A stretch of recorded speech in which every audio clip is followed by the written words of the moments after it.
Sosyal Hizmetin Diyarı, Üsküdar Üniversitesi Sosyal Hizmet Kulübü'nden tüm dünyaya selamlar.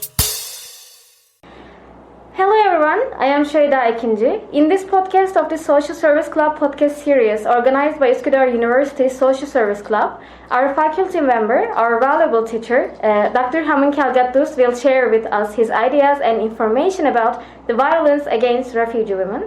Hi sir, first of all, how are you? Hi, it's such a pleasure to be here. I'm fine. I hope everyone else who is listening to us is doing fine as well. Such a pleasure to be here today with you and your listeners. Thank you so much. Pleasure. Can you tell us about yourself before we move on to our topic? My name is Hamun.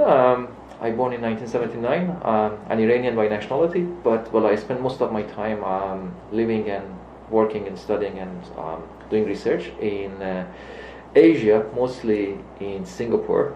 I have a PhD in political science from National University of Singapore, and my main area of research is women and non-state violent actors. So most of my work has been on the relationship between women and terrorist organizations in the region. So I had the opportunity of traveling to several countries in the region, including Afghanistan, Iraq, Syria, southern parts of Turkey, Lebanon, Iran, and Qatar. In those places I was interviewing quite a number of women refugees, women who were a part of terrorist organizations, and so many other people to conclude my research. And as I said, my main area of expertise is about intersection of violence, gender, and non-state actors. Thank you so much. I guess you have a specific book about your researches? Yeah, my book has been recently published by Springer publication. It is called The Strategic Logic of Women in Jihadi Organizations. It is discussing the positioning of women in major terrorist organizations, including Al-Qaeda and ISIS. So in that book I am explaining why the number and presence and presentation of women in different jihadi organizations is differing from each other. So yeah, that is my main work of research. Okay, yeah. Thanks a lot. Now, if you wish, I will move on to our questions. Sure. What do you think what problems do refugee women face around all over the world? Well, the fact is that being a refugee is not an easy thing to start with. I mean, majority of us think that, all right, refugees are just some people who are moving outside of somewhere, but that is very important to realize why they are moving out. That is very, very important, specifically for countries who are hosting those refugees. The fact is that nobody wants to leave her or his home. So we have to understand that if they are somewhere out of their home, they are forced to be outside of home. So it's not something that they like to do. So that is the first thing that we need to do, to understand. Secondly is that unfortunately, like many other things, one of the main and first victims of such forced migration, I have to say, because migration has different meanings. I mean, we are not talking about people who are engineers, doctors, and who wants to migrate to another place in the world to have a better life. We are not talking about them. We are talking about refugees. And when we talk about refugees, we are talking about people that are forced to go out of their homes, to be like refugees all around the world. So that is the case. Going back to your question again, like many other issues that are connected to violence, like forced migration, women and children are the first victims, because the situation is more and more difficult for them. In a way, they are more vulnerable to whatever is happening. So in terms of physics, in terms of vulnerability, in terms of not being able of being in charge of doing things, for example, if you are living with your family and you want to move out, it is mostly the man who is accessing to the sources of income, so therefore the money is with the man, the financial resources are with the man, and then of course the man, because of that reason, has the better chance of doing things, while women are just following things. That is the first thing. Secondly is that in most of the places that refugees are coming from, traditionally women are the one in charge of the kids, in charge of the family affairs, and therefore that is extra burden on them too. So they are not only responsible for themselves like men, but they are mostly responsible for kids, specifically the young kids, infants and others too. We have to also understand that there are few differences when it comes to the matter of a very important issue of hygiene, for example. The hygiene situation for women is very different from men. I mean, there are so many other concerns that we have to have about them, which unfortunately, if you look at the way that they are migrating from place to place, the situation that they have, providing those things are not easy. Secondly is, unfortunately, again, we need to understand that we are dealing with a chaotic situation in which anything can happen. You are talking about millions of people moving around, and you can find anyone you think among those people. So there are some serious issues that they have to be considered here. One of them is the safety of women, specifically when it comes to issues like sexual violence. So women are absolutely more vulnerable when it comes to issues like sexual violence, which is unfortunately happening quite often for different reasons throughout the passage that they have for migration and for moving from one place to another place. Unfortunately, women in many places in the world are treated or being viewed by many men, unfortunately, as sexual objects, and that actually gives them this opportunity to do nasty things, which is more difficult for women, and men hardly, I'm not saying never, but hardly face these kind of challenges. So yeah, a combination of different things. I mean, violence towards them, the situation that can be harder on them, the hygiene issue, the lack of access to financial resources, and their dependency on men. That is another thing. If something happened to a man can handle the things, unfortunately, I can say, much better than a woman, because women are, unfortunately, again, in the region that we are talking about, are very much dependent on men. So the skills of them when it comes to the matter of language, skills for survival, the skills for communication, and these things are not as well developed as men. So that actually makes things a bit more difficult for women. There are so many phases of the violence. Absolutely. It's not physical. It's not necessarily physical, absolutely. There are psychological violence that can be very much harder. And the psychological violence or even the physical violence is not only coming from outsiders, but unfortunately in many cases it comes from within the family itself, from the male family members, like, I don't know, the so-called husband or brothers or even the kids. So yeah, these are things. So the violence we are talking about is a very broad understanding of violence. Includes both physical and psychological, and that is a good point that you brought up. My second question is: are there organizations around the world that deal with the problems faced by refugee women and try to find the solutions to them? Well, yeah, there are organizations, rather international organizations or state organizations or even the NGOs, non-governmental organizations. So a lot of organizations are working on that. When it comes specifically to refugees, we have the UNHCR, United Nations High Commissioner for Refugees, which is the main international body in charge of the refugees affairs. And then you have many different, for example, other agencies of the United Nations that indirectly work with the refugees, like UNICEF, which is mostly focusing on mothers, women, and kids. In every regional part of the world, like the EU has different agencies working with these issues, and every several states have their own agencies. Like, even in Turkey we have different agencies that are working with the livelihood of refugees. And of course we have to mention that a huge part of the work is being done by the NGOs, non-governmental organizations, whether they want to be in a national way or local way.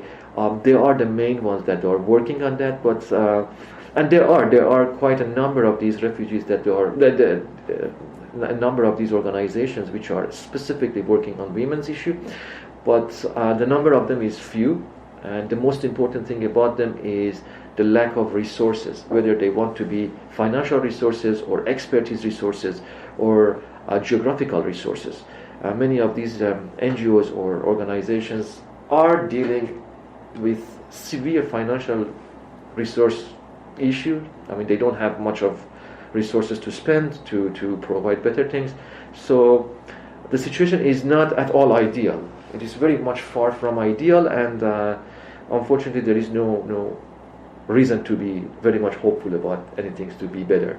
But there are organizations that are trying their best. We cannot deny that. We cannot actually dismiss their efforts. But we are just too far from the ideal. Yes, I mean, in general, they are trying to do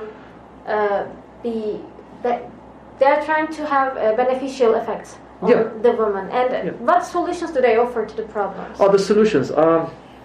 It's very difficult actually to come up with the idea of providing a solution. The best solution is to return home and have a peaceful life. That is the best solution, I mean. So the next solution would be to settle them down in places that are more safe, are safer, are there are some perspectives of living and livelihood there. And that is the most crucial problem, because relocation and finding a third, because we have to also understand that majority of refugees, they are, as the name suggests, they are refugees, so they are passing by. So when they are in Turkey, when they are in Greece, majority of them do not want to stay. They just want to go to other places. Rather right or wrong, they believe that there would be a better life for them in the European Union, specifically countries like Germany, for example. So one of the things that we have to understand is that yes, it is ideal to provide a new life for them, like a life with dignity for them, like any other human being in places like Germany or Sweden or places like that. Some people have the chance of being there and going there. A lot of work to do that was done by these organizations. However, a huge number of them are still in camps, in refugee camps. So what they do, the hands of these organizations are very tight. Any kind of political resolution, that is the most idealistic thing, is in hands of states. So these organizations do not have much to say. So political resolution means that peace should be restored in Syria, for example, and majority of these people should go back to their own homes. That is something that is out of the control and scope and also capacity of these organizations. What they do is just to provide better services for these people, for refugees, and specifically women, rather in camps or wherever they live, providing jobs for them, for example, accessing them to sources of income. If they are at home, just provide them, or for example, doing some skills, just trainings for them to increase and upskill their skills. These skills can be in terms of soft skills like language of the country that they live. For example, in Turkey, Turkish classes, or teach them how to do some small-scale, homely based kind of economic activities. The country's cultural activities. Well, of course, you have to. That's a part of that soft kind of a training that comes, to get them accustomed with the culture of the hosting society. For example, in Turkey, what are the things that people like? What are the things that they don't like? What are the habits? What are the traditions and customs and traditions? So these are the things that they do, and also together with that, providing them with the ability of self-sustaining themselves. That is the most important thing, because we cannot actually always rely on money that comes from other donors. That is very much limited, and it's not infinite, so it's finite, it can be finished very soon.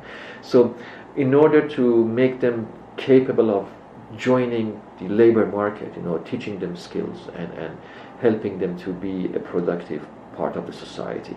So these are the things that they do within the limitations and within the problematics and problems and resources that they have. Okay. The other question is, how is this situation progressing in Turkey?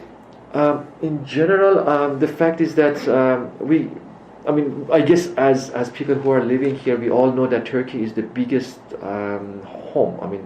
Is home to the biggest population of refugees throughout the whole world. More than 4 million people. Based on the formal statistics, are living here, but unofficially the number of them is much bigger. So knowing the situation of Turkey, the challenges that Turkey itself has. We cannot deny that in compared with many countries around the world, specifically in this region, Turkey has provided an exemplary kind of services to the refugees. We cannot deny that, specifically if you compare that with the other countries or other neighbors of Syria, places like Iraq or Lebanon or even Saudi Arabia and bigger wealthy states of the Gulf. None of them actually accepted any of these refugees, to be honest. But Turkey was, for different reasons, historical reasons, for whatever, humanitarian reasons, they opened the borders, and a huge population of them have come into the country. To the extent that, for example, the whole population of Singapore is 5 million people. So you have like a country, another extra country here to take care of. So yeah, resources have been there. We cannot deny that anyway. I mean, the Turkish government or Turkish society has its own limits too. We cannot deny that. But within those limits, situation has been much better for refugees here than even places like Greece, for example. We don't have the concept of, for example, camps here as much as we have it in Greece islands. So if you go to some of these Greece islands, that the camps are there, the depth of humanitarian disaster that's going on there is beyond imagination. But here in Turkey, at least, people had the chance of living outside of the camp with all the difficulties and all the deficiencies, and access to services has been provided since day one. I mean, access to services like health, education, and all these kind of stuff have been provided for all of them. The basic needs have been provided. And I mean, the situation here in general, I don't know if your question was about exactly what is going on, but in general, the situation in Turkey is way better than any other regional country that we have here. Rather, it wants to be Iran or even Greece, or, as I said, Lebanon, or any other Gulf state.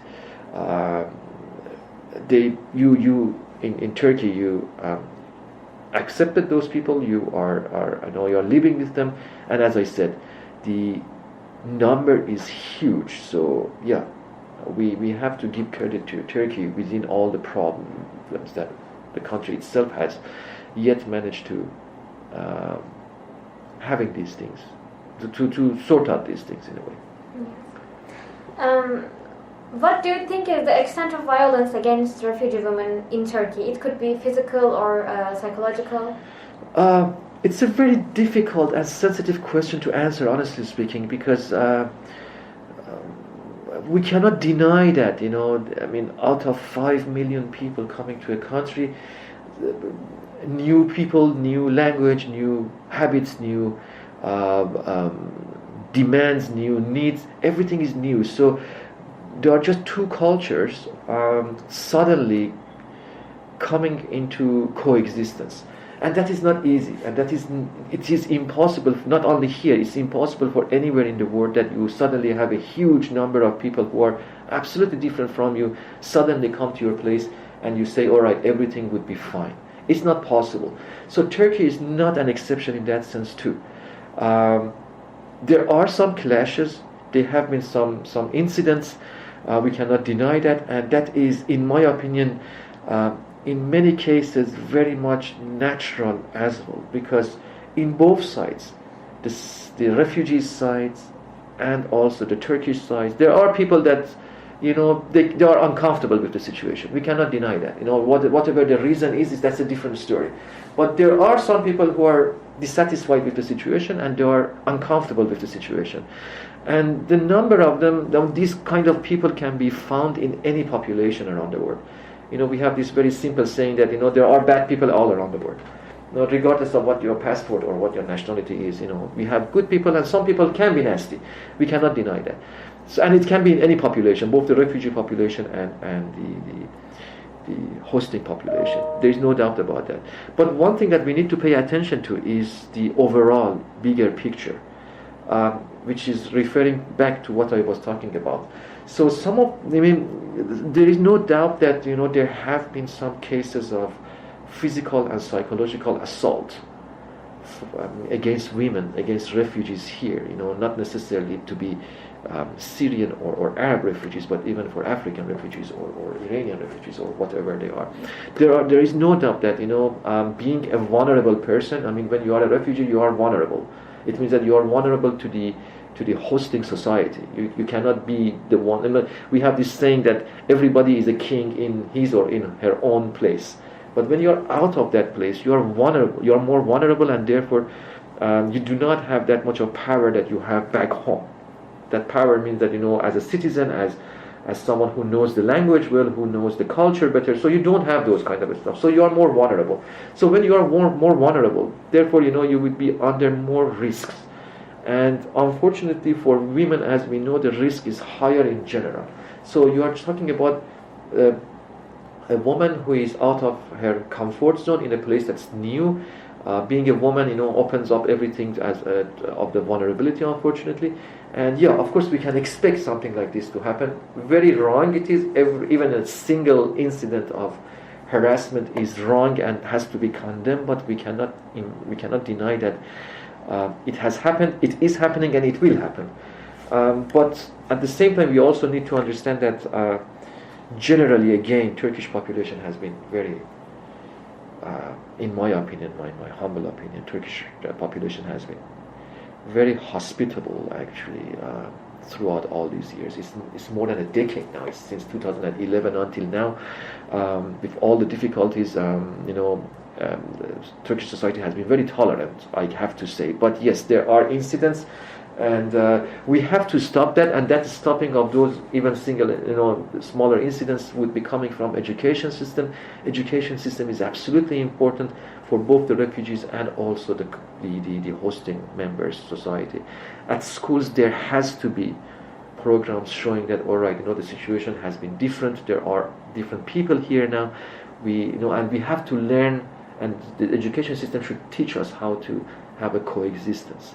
Unfortunately, not only in Turkey, but in many places in this region, historically, we do not have that kind of education, civic education, for telling us coexistence. Societies like Turkey have been always a tourist attraction place, so that was helping a lot because Turkish people have been accustomed with different people coming and going. So that was quite helpful. You have to compare that with more closed societies. If this 5 million were going to a closed society, the clashes and everything would be 100 times more than what we have in Turkey. But in terms of violence against refugees, yes, we have some people that we can call them racist. We have some people that we can call them, I don't know, Turkish supremacist. We have those people. We cannot deny that. And in every society, we have a portion of people who feel or who acts like that. But as I said, overall, I guess the situation of refugees here has been much better than many other places. And together with that, the level of violence against refugees, specifically women, both physically and mentally, has been less than many other societies. While, as I said again, we cannot deny some of the problems that they have. Lastly, in what ways can the psychological and physical violence against refugee women, not only in Turkey but all around the world, be resolved? It is very difficult to say, to use the word resolve. It can be better, or it can be... the war has to stop. Exactly, absolutely.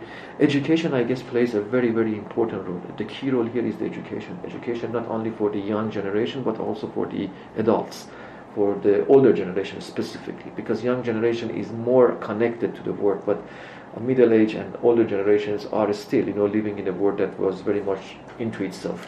So education is very important. Education does not mean that you have to send them to schools or you have to have proper curriculum for that. No, education in terms of civic education, through media, through social media, through TV, national TV, and all this kind of stuff. We have to actually explain the situation to the people. It's not about ordering people to behave. It's about explaining the situation to people. We have to explain the situation to people that things have been changed. We are now having national borders, but these borders are quite open to people to come and go. So therefore, our attitudes, our understanding of the world, our the way that we deal with others should be also evolved together with the situation. So that would be helping a lot. And then specifically about women, we cannot deny that the region that we are living in is a patriarchal region. It means that it's a men-centric, men's chauvinism and men-centric culture is here, and that is creating problem, of course, for not only refugee women but also people who are living in this region, all the women in this region, not only in Turkey, in the whole region that we are. Women are all under problem, under pressure in terms of, you know it better. I mean, violence, domestic violence at home by male members of the family, forced marriage, I don't know, the forced sexual activities and all these kind of stuff are happening. But as I said again, being a female refugee, the situation would be even worse for you. So the only thing that we need to do is education. I really believe in societies like Turkey that religion still plays a very important role. But the role of religious leaders is very important as well to come up and to articulate their disagreement with these kind of harassments and everything that we have, because unfortunately a lot of these harassments are happening within the framework of the religion. So it is very important for religious leaders to come and denounce themselves from any affiliation with these kind of violence in the name of religion, for example, restrictions in the name of religion, or these kind of abuses in terms of religion. So I guess for societies that are still religious, it's very important for that religion institute to be involved throughout the whole thing. And also women themselves should be also involved. Turkish women as women who can have a better understanding of what violence against women is. Women can understand it much better than men, of course. And you don't need to be a victim of violence to understand the situation. You can be a woman and whoever you are, with all the security and everything, yet you have a better understanding of what violence against women is in compared to someone like me. So it's very important for women-based organizations or associations or gatherings to voice up their concern about this kind of stuff and to volunteer themselves to help refugees, specifically refugee women. And it is not impossible to have a coexistence. Problems, clashes would be always there, but coexistence is not impossible. It's possible. So I guess education, civic education, religious leaders, women themselves. These are the elements that, if they can come together and be systematically organized, can make a huge change when it comes to the matter of reducing the risks for refugees in general and specifically for women and kids. Yeah, I guess, and also we have a lot of because again, regulations and rules are also very important as well, because Turkey has the highest level of or number of refugees around the world, but at the same time we have to see how compatible rules and regulations of the country is to address this new situation. Some of these rules and regulations should be updated, as they have been. Some of them have been updated, but there is a bigger demand on updating and refreshing the rules and regulations, specifically when it comes to access to resources. For example, having a bank account, I don't know, getting involved with the job market, using services and all this kind of stuff. A lot of good things has happened, but still, a lot of other things should be happening. So an update from that side is important too, in order to provide the situation in a win-win situation for both the refugees and the local population. And the most important thing again is to stop demonization of refugees. They are not here to take away things from us. They are not here to hurt us. They are not here to do nasty things. These are people that, for some unfortunate events which they are not responsible for, have ended here. No, none of them wanted to be living in this situation. Many of them have their own lives and life back wherever they are coming from. So we cannot blame them for the situation. We need to find a way to have a better coexistence with them. And Not and again, to conclude the whole thing, it is not only on the shoulders of the hosting society, but also the refugees themselves should come to the understanding that, all right, living in a new place needs new adaptation for culture, for situations. So a proper understanding from both sides is vital and needed at the moment. From your conclusion, I understood that we, as the hosting country, as the people in that country, we need to have that education too. How to act a refugee person. There should be a prepared ground for the people. I mean, the education is for both sides, honestly speaking. I mean, as much as the Turkish population. We don't know how to act. Exactly. We don't know. It's not that Turkish people are having anything against the refugees. No, sometimes we really don't know how to act. We see something and because it's new to us. It's new to culture. It's new to history of us. We never had the experience of that. So it is a very innocent kind of a reaction in a way. We don't know how to do things. So to know that, there would be, this is the responsibility of the state, responsibility of the education system, universities, NGOs, organizations who are involved in this kind of stuff, to provide that education for us. That, all right, if the color of the skin of somebody is different from us or is darker, it doesn't mean he's a violent person or he has to be treated differently. These are the things that we need to actually pay attention to. Or if somebody has different way of dressing or different language or different way of doing things, it's not necessarily bad or it's not necessarily threatening us. So that acceptance is important, because I'm absolutely against the word tolerance. We don't need tolerance, we need acceptance. Tolerance means that I disagree and I hate you, just that I'm forced to live with you. I have to tolerate. Yeah, I have to tolerate that. This is not a really proper word in my opinion. We need to have understanding of why things are like that, and in reality whether that kind of behavior really hurts me or not. If that person does not understand my language, does it really hurt me? If he has a kind of other kind of habits and traditions, does it hurt me? If I think it is really hurting me, we can actually then engage into a kind of a conversation of saying, all right, this is here, this is you, let's see what we can do, rather than taking side or dismiss them all together and put them in one group and say that I hate them or I want them to be out and this kind of stuff. So and as important as education is for hosting society, it is for the migration and refugee society as well. So it's a hand-in-hand, equal kind of a approach that has to be taken. Hosting society needs education to host, and refugee society needs education to be capable of finding its position in that hosting society. So it will be a win-win situation at the end, but it's a need for both sides to come up with a proper understanding of each other.